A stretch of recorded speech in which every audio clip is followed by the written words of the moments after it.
비사감과 러브레터. 현진건. 시 여학교에서 교원건 기숙사 사감 노릇을 하는 비여사라면 딱장되어 독신주의자요 찰진 야속꾼으로 유명하다. 40에 가까운 노처녀인 그는 주근깨 투성이 얼굴이 처녀다운 맛이란 약에 쓸려도 찾을 수 없을 뿐인가. 시들고 거칠고 마르고 누렇게 뜬 품이 곰팡스른 굴비를 생각나게 한다. 여러 겹 주름이 잡힌 헐렁 벗겨진 이마라든지 수치 적어서 법대로 쪽 찢거나 틀어 올리지 못하고 엉성하게 그냥 빗겨넘긴 머리, 꼬리가 뒤통수에 염소 똥만하게 붙은 것이라든지 벌써 늙어가는 자취를 감출 길이 없었다. 뾰족한 입을 앙다물고 돋보기 너머로 쌀쌀한 눈이 노릴 땐 기숙생들이 오싹하고 몸서리를 치리만큼 그는 엄격하고 매서웠다. 이 비여사가 직업을 하다시피 싫어하고 미워하는 것은 소위 러브레터였다.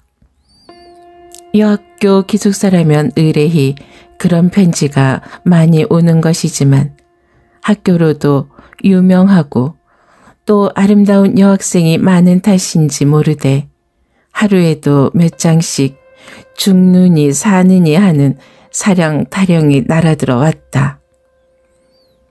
기숙생에게 오는 사신을 일일이 검사하는 터이니까 그따위 편지도 물론 비여사의 손에 떨어진다. 달짝지근한 사연을 보는 족족 그는 더할 수 없이 흥분되어서 얼굴이 불그락부르락 편지 든 손이 발발 떨리도록 성을 낸다. 아무 까닭 없이 그런 편지를 받은 학생이야말로 큰 재변이었다. 하악하기가 무섭게 그 학생은 사감실로 불려간다.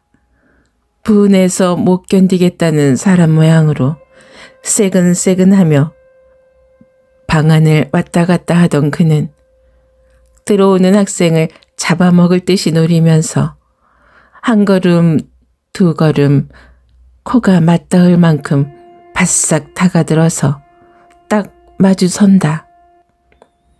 웬 영문인지 알지 못하면서도 선생의 기색을 살피고 겁부터 집어먹은 학생은 한동안 어쩔 줄 모르다가 간신히 모기만 한 소리로 저를 부르셨어요? 하고 묻는다. 그래, 불렀다. 왜? 팍 무는 듯이 한마디 하고 나서 매우 못마땅한 것처럼 교의를 우당퉁탕 당겨서 철썩 주저앉았다가 학생이 그저 서 있는 걸 보면 장승이냐? 왜 앉지를 못해? 하고 또 소리를 빽 지르는 법이었다. 스승과 제자는 조그마한 책상 하나를 세에 두고 마주 앉는다. 앉은 뒤에도 네 죄상을 네가 알지? 하는 것처럼 아무 말 없이 눈살로 쏘기만 하다가 한참 만에야 그 편지를 끄집어내어 학생의 코앞에 동댕이를 치며 이건 누구한테 오는 거냐? 하고 문초를 시작한다. 앞장에 제 이름이 쓰였는지라 저한테 온 거야요. 하고 대답 안 할 수 없다. 그러면 발신인이 누구인 것을 재쳐 묻는다. 그런 편지의 항용으로 발신인의 성명이 똑똑치 않기 때문에 주저주저 하다가 자세히 알 수 없다고 내 대일 양이면. 너한테 오는 것을 네가 모른단 말이냐? 하고 불호령을 날인 뒤에 또 사연을 읽어보라 하여 무심한 학생이 나직나직 하나마 꿀 같은 구절을 입술에 올리면 비여사의 역정은 더욱 심해져서 어느 놈의 소유인 것을 기어이 알려 한다. 기실 보도 듣도 못한 남성이 한 노릇이요. 자기에게는 아무 죄도 없는 것을 변명하면서도 고지 듣지를 않는다. 바른 대로 아뢰어야 망정이지 그렇지 않으면 퇴학을 시킨다는 등 제 이름도 모르는 여자에게 편지할 리가 만무하다는 등 필연 행실이 부정한 일이 있었으리라는 등 하다못해 어디서 한번 만나기라도 하였을 터니 어찌해서 남자와 접촉을 하게 되었냐는 등 자칫 잘못하여 학교에서 주최한 음악회나 바자에서 혹 보았는지 모른다고 졸리다 못해 주워댈 것 같으면 사내에 보는 눈이 어떻더냐, 표정이 어떻더냐, 무슨 말을 건네더냐, 미주알 고주알 캐고 파며 얼르고 볶아서 넉넉히 10년 감수는 시킨다. 2시간이 넘도록 문초를 한 끝에는 사내란 믿지 못할 것, 우리 여성을 잡아먹으려는 마귀인 것, 연애가 자유이니 신성이니 하는 것도 모두 악마의 지어낸 소리인 것을 입에 침이 없이 열에 띄어서 한참 설법을 하다가 닦지도 않은 방바닥, 침대를 쓰기 때문에 방이라 해도 마룻바닥이다. 그대로 무릎을 꿇고 기도를 올린다. 눈에 눈물까지 글썽거리면서 말끝마다 하느님 아버지를 찾아서 악마의 유혹에 떨러지려는 어린 양을 구해달라고 뒤 삼고 곰 삼는 법이 없다. 그리고 둘째로 그의 싫어하는 것은 기숙생을 남자가 면회하러 오는 일이었다. 무슨 핑계를 하는지 기어이 못 보게 하고 만다. 친부모 친동기간이라도 규칙이었더니 상학 중이니 무슨 핑계를 하든지 따돌려 보내기가 일수다. 이로 말미암아 학생이 동맹 휴학을 하였고 교장의 서류까지 들었건만 그래도 그 버릇은 군치려 들지 않았다. 이 비사감이 감독하는 그 기숙사에 금년 가을 들어서 괴상한 일이 생겼다. 아니, 괴상한 일이 생겼다느니보담 발각되었다는 것이 마땅할지 모르리라. 왜 그런고 하면 그 괴상한 일이 언제 시작된 것은 귀신밖에 모르니까. 그것은 다른 일이 아니라 밤이 깊어서 새로 한 점이 되고 2점이 되어 모든 기숙생들이 달고 고난 잠에 떨어졌을 때 난데없는 깔깔대는 웃음과 속살속살하는 말날이 새어 흐르는 일이었다. 하룻밤이 아니고 이틀밤이 아닌 다음에야 그런 소리가 잠기 밝은 기숙생의 귀에 들리기도 하였지만 자던 잠결이라 뒷동산에 구르는 마른 잎의 노래로나 달빛의 나래를 번뜩이며 울고 가는 기러기의 소리로나 흘려들었다. 그렇지 않으면 도깨비의 장난이나 아닌가 하여 무시무시한 징이 들어서 동무를 깨웠다가 좀처럼 동무는 깨지 않고 제 생각이 너무도 어림없고 어이없음을 깨달으면 밤소리 멀리 들린다고 학교 이웃집에서 이야기를 하거나 또는 딴 방에 자는 제 동무들의 잠꼬대로만 여겨서 스스로 안심하고 그대로 자버리기도 하였다. 그러나 이 수수께끼가 풀릴 때는 왔다. 어떤 공교롭게 한 방에 자던 학생 셋이 한꺼번에 잠을 깨웠다. 첫째 소녀가 소변을 보러 일어났다가 그 소리를 듣고 둘째 처녀와 셋째 처녀를 깨우고 만 것이다.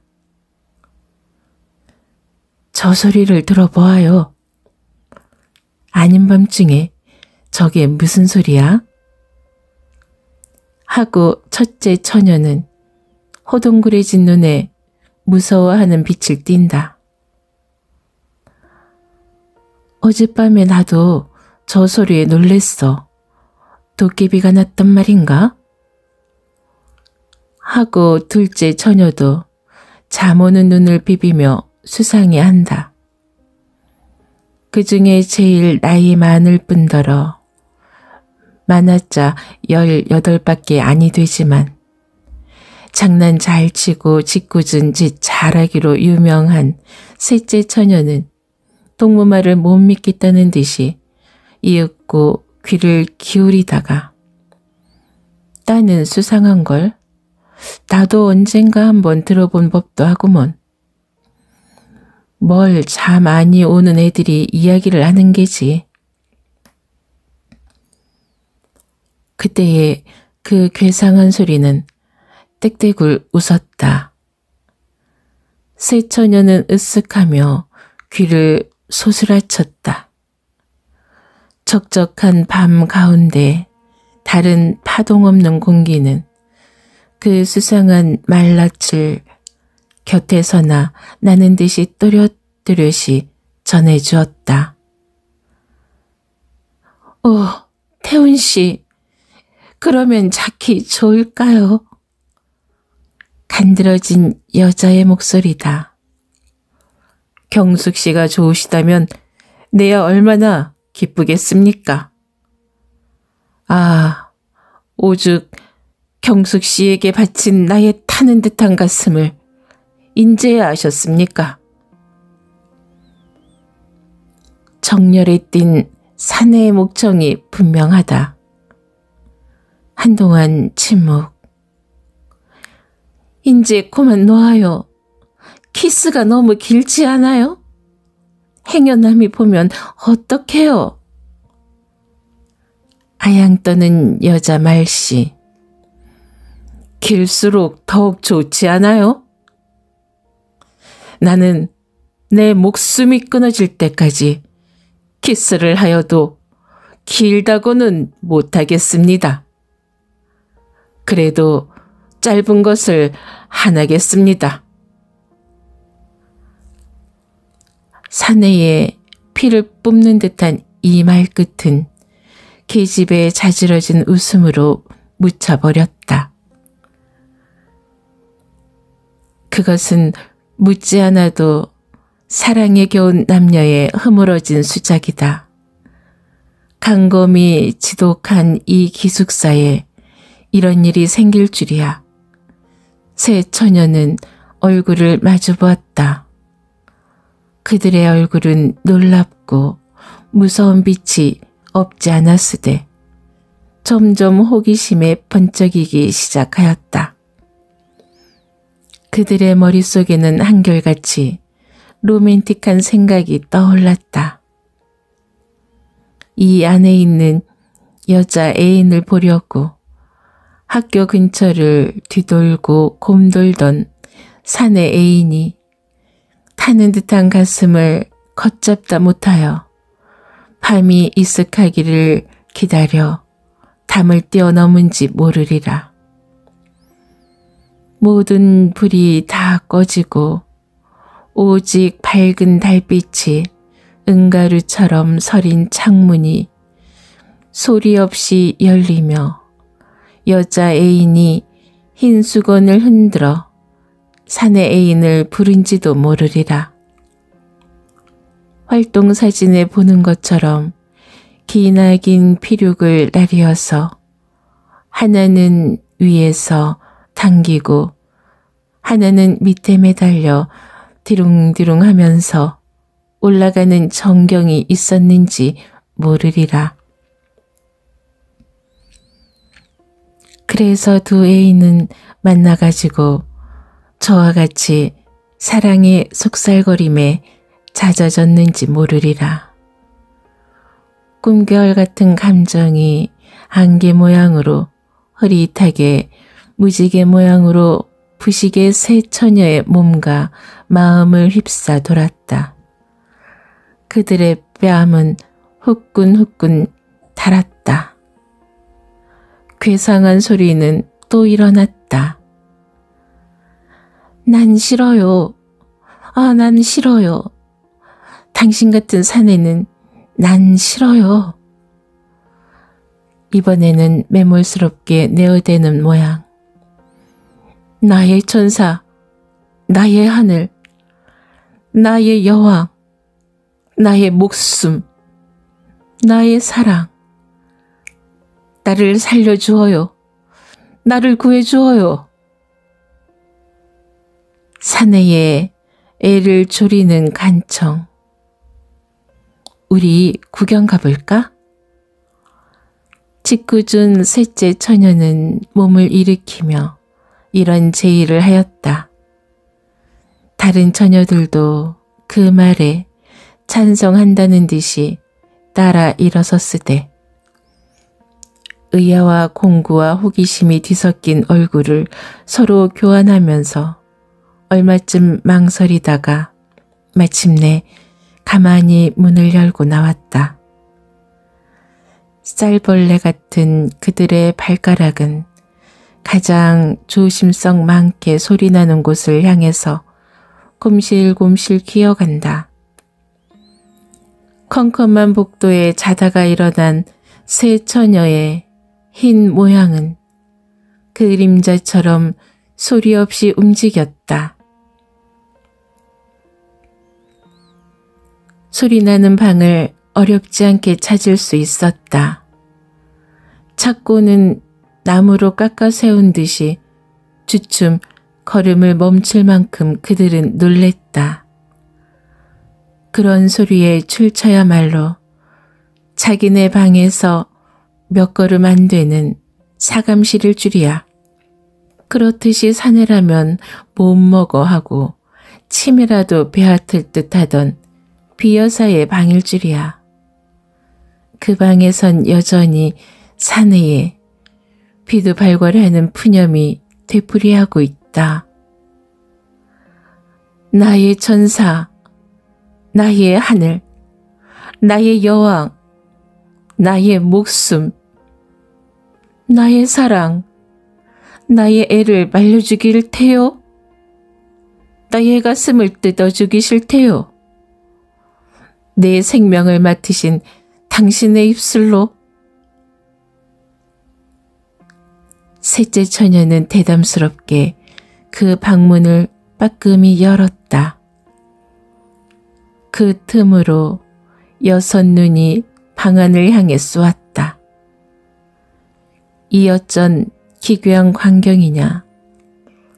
전등불은 아직 끄지 않은데 침대 위에는 기숙생에게 온 소위 러브레터의 봉투가 너저분하게 흩어졌고 그 알맹이도 여기저기 두서없이 펼쳐진 가운데 비여사 혼자 아무도 없이 제 혼자 일어나 앉았다. 누구를 끌어당길 듯이 두 팔을 벌리고 안경 벗은 근시 안으로 잔뜩 한 곳을 누리며 그 굴비쪽 같은 얼굴에 말할 수 없이 애원하는 표정을 짓고는 키스를 기다리는 것 같이 입을 쫑긋이 내어민 채 사내의 목청을 내어가면서 악간말을 중얼거린다. 그러다가 그 넋두리가 끝날 겨를도 없이 급작스레 앵돌아지는 신용을 내며 누구를 뿌리치는 듯이 연애 손짓을 하며 이번에는 톡톡 쏘는 계집의 음성을 지어 난 싫어요. 당신 같은 사내는 난 싫어요. 하다가 재물에 자지러지게 웃는다. 그러더니 문득 편지 한 장을, 물론 기숙생에게 온 러브레터의 하나를 집어들어 얼굴에 문지르며 정 말씀이야요? 나를 그렇게 사랑하셔요? 당신의 목숨같이 나를 사랑하셔요? 나를? 이 나를? 하고 몸을 추스르는데 그 음성은 분명히 울음의 가락을 띄었다. 에그머니, 저게 웬일이야? 첫째 소녀가 소곤거렸다. 아마 미쳤나 보아. 밤중에 혼자 일어나서 왜 저러고 있을꼬? 둘째 처녀가 맞방망이를 친다. 에그, 불쌍해.